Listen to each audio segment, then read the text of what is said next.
नमस्कार दोस्तों, मैं हूं रोशन और आप देख रहे हैं जीके फेयर्स यूट्यूब चैनल। दोस्तों, इस चैनल पे आपको प्रीवियस ईयर पेपर का डिस्कशन और साथ ही साथ जीके जीएस की तैयारी करवाई जाती है। तो आप लोग जरूर इस चैनल को सब्सक्राइब करके बेल आइकन को प्रेस रखिए।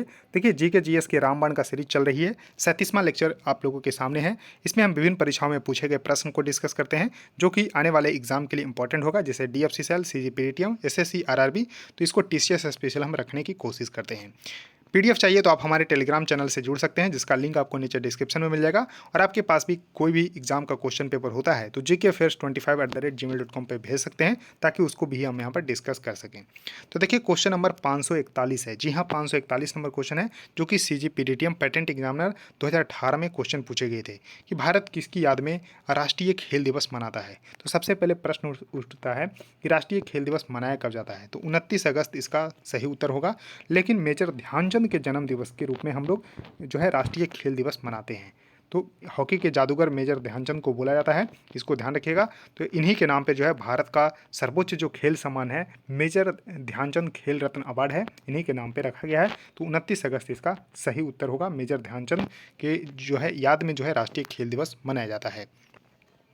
अब देखिए, नेक्स्ट क्वेश्चन है कि निम्नलिखित में से कौन सा समग्र जल प्रबंधन सूचकांक का प्रकाशक है, यानी कि कंपोजिट वाटर मैनेजमेंट इंडेक्स जो है पब्लिश कौन करता है। तो नीति आयोग करता है, इसका सही उत्तर बी होगा। अब देखिए, नीति आयोग अकेले नहीं करता है, ये सहयोग लेता है किससे, तो मिनिस्ट्री ऑफ जल शक्ति से और मिनिस्ट्री ऑफ रूरल डेवलपमेंट से। तो ध्यान रखिएगा, यानी कि ग्रामीण विकास मंत्रालय और मिनिस्ट्री ऑफ जल शक्ति जो यानी कि जल शक्ति मंत्रालय, दोनों के सहयोग से नीति आयोग जो है इस इंडेक्स को पब्लिश करता है। इसको जरूर ध्यान रखिएगा। अब नीति आयोग की स्थापना जो है 1 जनवरी 2015 को हुआ था। इसका पूरा नाम है national institution for transforming India. इसके जो अध्यक्ष होते हैं भारत के प्रधानमंत्री होते हैं।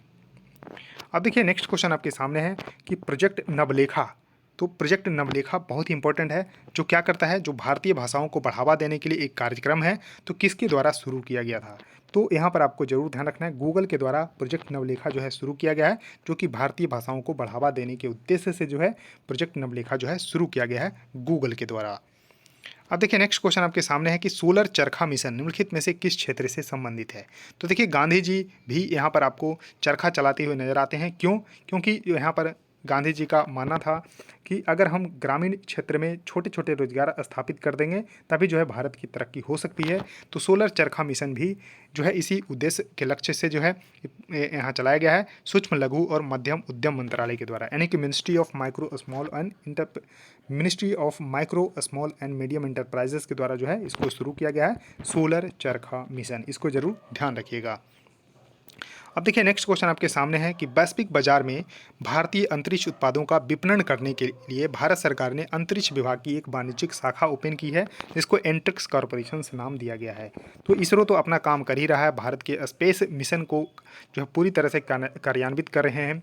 तो आदित्य 11 जो सूर्य मिशन भी लॉन्च किया गया है, गगनयान भी लॉन्च होने वाला है। तो इस तरह से उसका प्रोटोटाइप जो है लॉन्च हो चुका है। तो इस तरह से थोड़ा सा ध्यान रखिएगा। तो अपने जो है कार्यों में यहाँ पर बिजी होने के कारण एक जो है यहाँ पर कॉमर्शियल जो है यहाँ पर आपको ध्यान रखना है, ब्रांच जो है खोला गया है मिनिस्ट्री डिपार्टमेंट ऑफ स्पेस के द्वारा। तो एंट्रिक्स कॉरपोरेशन के नाम थे।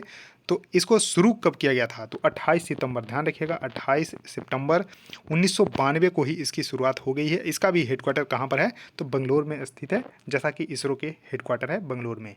इसरो की स्थापना 15 अगस्त 1969 को हुआ था। 1969 को इसरो की स्थापना, और इसके 10वें चेयरमैन है एस सोमनाथ जी। अब देखिए, नेक्स्ट क्वेश्चन है कि पृथ्वी के लिए आकाश में सबसे चमकीला तारा कौन सा है। तो पृथ्वी के लिए आकाश में जो है सबसे चमकीला तारा जो है वो है सिरियस। तो करेक्ट उत्तर इसका ए सही होगा। इसको भी जरूर ध्यान रख लेना है। अब देखिए, नेक्स्ट क्वेश्चन आपके सामने है कि निम्नलिखित में से कौन सा हार्मोन रक्तचाप पर सीधा प्रभाव डालता है। तो हार्मोन का नाम बताना है, किस पे, तो ब्लड प्रेशर पे। तो ब्लड प्रेशर यानी कि रक्तचाप पे सीधा प्रभाव डालता है, तो उस हार्मोन का नाम क्या है। तो एल्डोस्टेरोन इसका सही उत्तर होगा। तो एल्डोस्टेरोन इसका सही उत्तर होगा। ध्यान रखिएगा, बहुत इंपॉर्टेंट है। अब देखिए, ब्लड प्रेशर को मेजर कौन करता है, तो स्फिग्मोमैनोमीटर जो इंस्ट्रूमेंट होता है उसके द्वारा जो है डॉक्टर जो है ब्लड प्रेशर को मेजर करते हैं। अब देखिए, यहाँ पर aldosterone is a steroid hormone secreted by the adrenal gland. It is a main role to regulate salt and water in the body, thus having an effect on the blood pressure. यानी कि aldosterone एक steroid hormone है जो अधिवृक्क ग्रंथियां द्वारा स्रावित होता है और इसकी मुख्य भूमिका शरीर में नमक और पानी को नियंत्रित करना है, जिससे रक्तचाप पर प्रभाव पड़ता है। उसका देखिए नेक्स्ट क्वेश्चन है कि निम्नलिखित में से कौन सा कोशिका में प्रोटीन संश्लेषण से सीधे संबंधित है। क्या कोशिका में प्रोटीन संश्लेषण से सीधे जो संबंधित है तो उसका नाम है राइबोसोम। तो करेक्ट उत्तर इसका ये सही होगा, इसको भी ध्यान रख लेना है।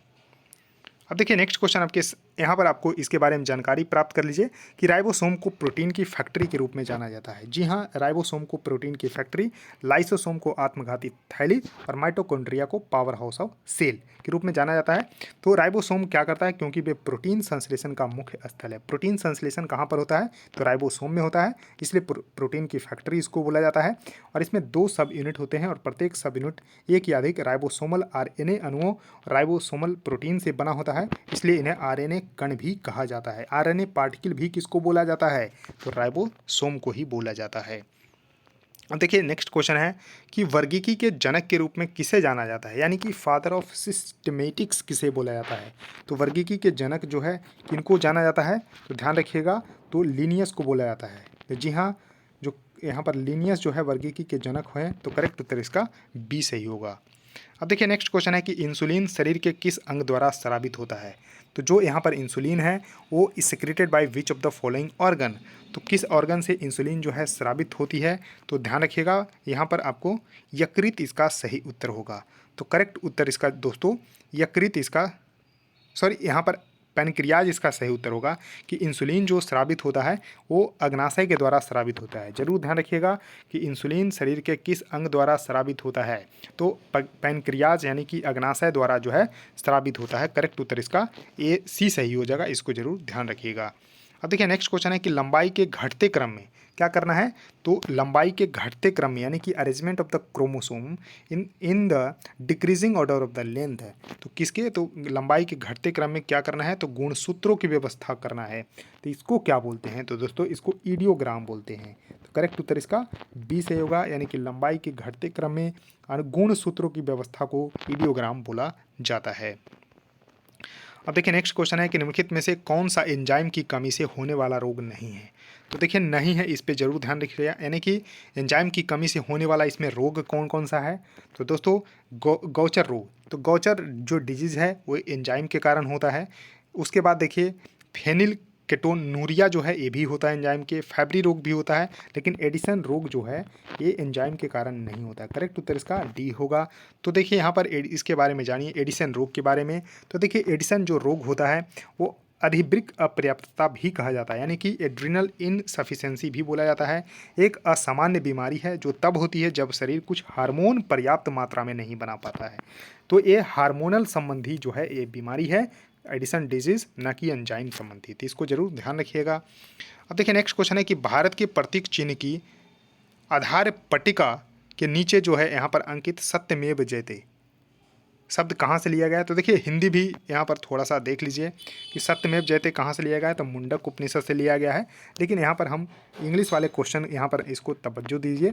तो the nucleus of helium atom consist of, तो ये आपके लिए बोनस क्वेश्चन था, तो इसको जरूर ध्यान रखा है कि nucleus of helium atom consist of, तो क्या होता है यानी कि हीलियम के जो एटम्स होता है उसके न्यूक्लियस में क्या होता है। तो दोस्तों उसमें 2 प्रोटॉन और 2 न्यूट्रॉन होते हैं। अब कैसे, तो देखिए यहाँ पर हीलियम के बारे में जानिए। तो देखिए हीलियम का जो एटॉमिक नंबर है वो 2 होता है, जबकि एटॉमिक वेट इसका 4 होता है। तो देखिए यहाँ पर एटॉमिक नंबर यहाँ पर 2 है, तो इसमें नंबर ऑफ प्रोटॉनों की संख्या 2 हो गया। अब देखिए प्रोटॉन प्लस न्यूट्रॉन की संख्या एटॉमिक मास होता है। तो एटॉमिक मास यहाँ पर अगर 4 है तो प्रोटॉन 2 है तो न्यूट्रॉन भी यहाँ पर 2 हो जाएगा। तो यानी कि 2 प्रोटॉन और 2 न्यूट्रॉन जो है होते हैं जो हीलियम एटम के जो है न्यूक्लियस में। तो इस तरह से थोड़ा सा इसको जरूर ध्यान रख सकते हैं। और ये नोबेल गैस है, तो इसका स्ट्रक्चर कैसा होता है तो हेक्सागोनल होता है। अब देखिए टेट्रासाइनोएथिलीन अणु में कितने सिग्मा और कितने पाई बंधन होते हैं। तो सबसे पहले आपको ध्यान रख लेना है कि अगर एक डबल बॉन्ड है तो वहाँ पर 1 सिग्मा और 1 पाई होते हैं। जहाँ पर ट्रिपल बॉन्ड होते हैं वहाँ पर क्या होते हैं तो 2 पाई होते हैं, यानी कि पाई और यहाँ पर 1 सिग्मा होते हैं। तो तो इस तरह से आप कैलकुलेट कर पाएंगे। तो देखिए यहाँ पर, और जहाँ सिंगल बॉन्ड होते हैं वहाँ पर सिर्फ और सिर्फ सिग्मा होते हैं। तो देखिए यहाँ सिग्मा, यहाँ सिग्मा, यहाँ सिग्मा, यहाँ सिग्मा, तो 4 सिग्मा हो गए। और यहाँ पर देखिए जहाँ भी यहाँ पर आपको क्या करना है, डबल बॉन्ड है तो 1 सिग्मा हो जाएगा। और यहाँ पर देखिए जहाँ ट्रिपल बॉन्ड है, तो जहाँ ट्रिपल बॉन्ड है वहाँ पर 1 सिग्मा, तो 1 सिग्मा और 1 सिग्मा और 1 सिग्मा 1 सिग्मा। तो देखिए सिग्मा आप काउंट कर लीजिए, 2 2 4 2 6 7 और 2 9, तो 9 सिग्मा यहाँ पर हो गए। तो देखिए 9 सिग्मा यहाँ पर आपको देखने को मिलेगा, या तो ए में या फिर सी में। तो देखिए 9 सिग्मा हो गया। और पाई अब यहाँ पर गिन लीजिए। तो पाई क्या मैंने बताया कि जहाँ यहाँ पर आपको ट्रिपल बॉन्ड है वहाँ 2 पाई होंगे। तो देखिए ट्रिपल बॉन्ड 4 है तो 4 दूना 8 पाई हो गया, और डबल में 1 होता है तो 9, यानी कि 9 सिग्मा और 9 पाई इसका सही उत्तर होगा। तो एक कॉन्सेप्ट जरूर ध्यान रखिए कि डबल बॉन्ड में 1 पाई 1 सिग्मा, और ट्रिपल बॉन्ड में 2 पाई और 1 सिग्मा, 2 पाई और 1 सिग्मा ट्रिपल बॉन्ड में, जबकि डबल में 1 पाई 1 सिग्मा, सिंगल में सिर्फ और सिग्मा होता है। इस तरह से ध्यान रखिएगा। अब देखिए नेक्स्ट क्वेश्चन है कि निम्नलिखित में से कौन सा ऊर्ध्वपातन से गुजरेगा, यानी कि इसमें से सब्लिमेशन कौन सा है। तो देखिए नेफ्थलीन इसका सही उत्तर होगा, करेक्ट उत्तर इसका सी सही हो जाएगा। अब देखिए सब्लिमेशन प्रक्रिया में क्या होता है कि सीधे जो है सॉलिड से गैस फॉर्म में बदल जाती है। सॉलिड से, यानी कि आप कपूर को देखिए, कपूर को जब जलाएंगे तो बिना लिक्विड वो गैस में तब्दील हो जाता है, यानी कि सॉलिड से सीधे गैस में बदल जाता है। तो उसको जो है यहाँ पर ऊर्ध्वपातन बोलते हैं। नेफ्थलीन इसका सही एग्जाम्पल है। तो और भी अदर सब्सटेंसेस हैं जैसे कि आयोडीन को, उसके बाद अमोनियम क्लोराइड है, कपूर है, नेफ्थलीन है, कार्बन डाइऑक्साइड है। ध्यान रखिएगा, अमोनियम क्लोराइड है, कैम्फर यानी कि कपूर है, नेफ्थलीन है, कार्बन डाइऑक्साइड है। तो कुछ एग्जाम्पल है, इसको जरूर ध्यान रख लीजिएगा। तो दोस्तों इस वीडियो में इतना ही। आई होप आपको ये सीरीज बिल्कुल पसंद आ रही होगी, तो जरूर लाइक कर दीजिएगा, और देखिए वीडियो को जितना शेयर कर सकते हैं कर दीजिए, और अपने दोस्तों के साथ, और चैनल को भी सब्सक्राइब कर लीजिए। सो थैंक यू दोस्तों, इस वीडियो में इतना ही। धन्यवाद।